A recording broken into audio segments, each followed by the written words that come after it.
Antipolo, Dr. Jun Linares ating iboto. Dr. Jun Linares, serbisyong totoo. Dr. Jun Linares at bigay pagbabago. Ang Atlabante, Antipolo, minimiti ng bawat tao. Dr. Jun Linares ang iboto. Kalusugat kaninisan, isusulong pa. Kapayapaan sa Antipolo, tututukan niya. Sa katapatan na subukan na, hinahangaan siya. Dr. Jun Linares, ating mayor. Dr. Jun Linares, serbisyong totoo. Dr. Jun Linares at bigay pagbabago. Ang Atlabante, Antipolo, minimiti ng bawat tao. Dr. Jun Linares ang iboto. Sa paglilingkod di matutumbasan, magaling na talaga makataot maral pa. Siya'y handang-handa na pang mayor talaga. Dr. Jun Linares, iboto siya. Dr. Jun Linares, serbisyong totoo. Dr. Jun Linares at bigay pagbabago. Ang Atlabante, Antipolo, minimiti ng bawat tao. Dr. Jun Linares ang iboto. Dr. Jun Linares, serbisyong totoo. Dr. Jun Linares at bigay pagbabago. Ang Atlabante, Antipolo, minimiti ng bawat tao. Dr. Jun Linares, ating mayor.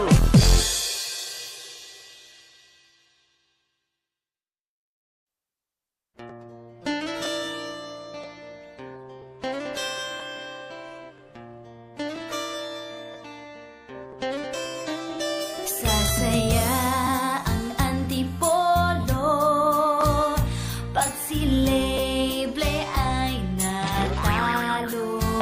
Akala ko bigay ng langit, yun pala'y galing impyerno. Sabi niya ay aasenso, pero kami wala pa ring progreso. Naniwala naman tayo, ngunit kami niloko mo. Alam mo naman dahil sa'yo, bayan di makakain, di rin makatulog, buhat ng iyong lokohin. Kung ako'y muling boboto, siguradong di katulad mo. Sila'y plan ako, pusong bato. Kahit saan ka man ngayon, huwag iboto tong si Leble. Antipolo ngayon gumising, sigurado yan sa amin. Alam mo naman dahil sa'yo, bayan di makakain, di rin makatulog, buhat ng iyong lokohin. Kung ako'y muling boboto, siguradong di katulad mo. Sila'y blen ako, pusong bato.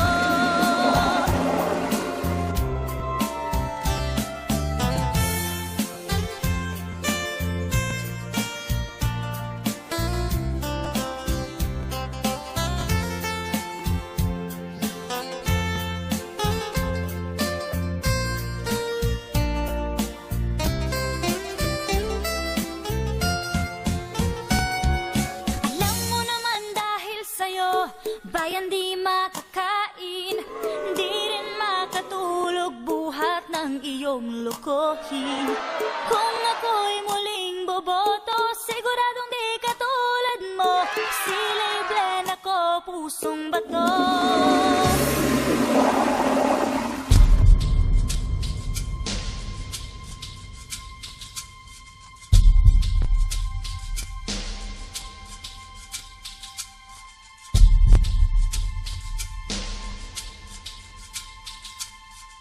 Antipolo, sumusulo nga ba? Oo, noong kasagsagan ni dating Mayor Vic sumulong. Pero noong pumanaw ito noong 2009, ang termino niya ay ipinagpatuloy ng isang Nilo Leble. Dito na nagumpisa ang libo-libong problema at kontrobersiya dito sa Antipolo. Unang kontrobersiya, ang Victory Mall. Sa buong kasaysayan ng Antipolo, ang mall na ito ang tinaguriang pinakamalaking trahedyang nangyari sa Antipolo. Alam niyo kung bakit? Tignan mabuti ang porsyentuhan. Ang hatiang maraming kalokohan. Dahil mula sa tunay na kontrata nito na 30% by 70%, 30 sa bayan ng Antipolo at 70 naman para sa nanalong developer nito na Guru Property Development and Management Corporation, ay naging 0.5% by 99.5% na lang ang hatian. Ito ay sa kontrata ng inilatag ni Leble.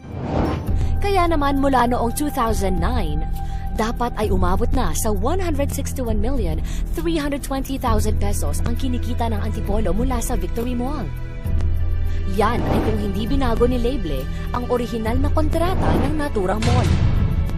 Sa halagang ito, dapat nakapagpatayo na ng isang pampublikong ospital para sa mga mahihirap ng Antipolo. Sa halaga ring ito, dapat nakapagpatayo na rin ng karagdagang public school sa Antipolo. Ngunit wala sa kaba ng bayan ang perang ito. Ang perang ito ay nasa mag-asawang Leble at Menchi. Ano-ano nga ba ang racket ni Mrs.? At saan nga ba dinala ang pera ng bayang Antipolo? Magkano ba ang sweldo ni Mayor Leble para makabili sila ng malalaking bahay at mamahaling sasakyan? Sa 4 na taong panunungkulan ni Mayor Leble, hindi niya ito kakayanin.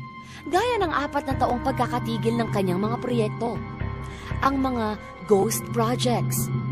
Ang 30 million peso ghost project na public hospital na binayaran ng construction ngunit poste lang ng gate at kalahating guardhouse lang ang nagawa. Mula sa ghost projects, di pa nakontento at pinasok din ang ghost employees. Uso sa administrasyon ni Leble ang mga empleyadong sumisweldo buwan-buwan kahit no-show sa City Hall. Katunayan, aabot na sa 472,507 pesos kada buwan ang binabayaran ng Antipolo City Hall sa 27 na kamag-anak ni Mayor Leble. Itanong niyo pa kina Nestor at George. Administrasyong Leble, walang patawad talaga pagdating sa nepotismo. Talamak din. Dummy companies, madami talaga. At cronies na matatagpuan sa loob ng mga establishmentong ito. Baka magkasakit dito. Gasgas ang bulsa mo. Nasaan ang ospital para sa mahihirap? Kawawa ka kung mahirap ka sa Antipolo. Kaya sa Antipolo, mahal magkasakit. Dahil bukod sa mahal ang presyo ng pribadong ospital, testing pa lang ay butas na ang bulsa mo. Kung hindi sana kinurakot ni Leble ang pera ng Victory Mall, sana ay nakapagpagawa na ng pampublikong ospital na libre para sa mga mahihirap na may sakit. Ang layo pa po ng papasukan kung gusto nyong mag-college. Kulang po talaga ng public school dito sa Antipolo. May naitayo na sanang universidad at mga paaralang ang makikinabang ay mga kabataan ng Antipolo na may mga matataas na pangarap. Matatandaang kaya ibinoto ng taong bayan si Leble noong halalang 2010 ay dahil sa kanyang mga pangako. At nangunguna sa kanyang pangakong napako ay ang pagpapatayo ng pampublikong ospital. Kaya magpapadala pa ba tayo sa mga pangako? Nagkamali na ang Antipolo noong nagtiwala kay Mayor Nilo Leble noong 2010. Ngayong 2013, panahon na para itama ang napakalaking pagkakamaling ang pangalan ay Nilo Leble. Dahil kung hindi ito maitatama, nanganganib na naman ang mga bagong nagsisipasokang proyekto sa Antipolo. Tulad na lamang ng bagong pamilihang bayan, ang nakatakdang pagtatayo ng Robinson Malls. At kasabay ng mga ito ay ang pagpapalawak sana ng mga kakalsadahan sa Antipolo. Pero anong nangyari? Nga! Kaya di katakatakang darating ang panahon na ang daloy trapiko rito ay kasing haba na ng prosesyon at kasing bagal na ng pagong. Katulad nito. Huwag hayaang mangyari ang ating mga pangamba. Panahon na para palitan ang lideratong natutulog lang sa pansitan habang yumayaman. Sa Mayo 2013, isipin ang pagbabago Gising, Antipolo! Alam mo naman dahil sa'yo, bayan di makakain, di rin makatulog buhat ng iyong lokohin. Kung ako'y muling boboto, siguradong di katulad mo, sila'y blen ako, pusong bato. Sila'y blen ako, pusong bato. Sila'y blen ako, pusong bato.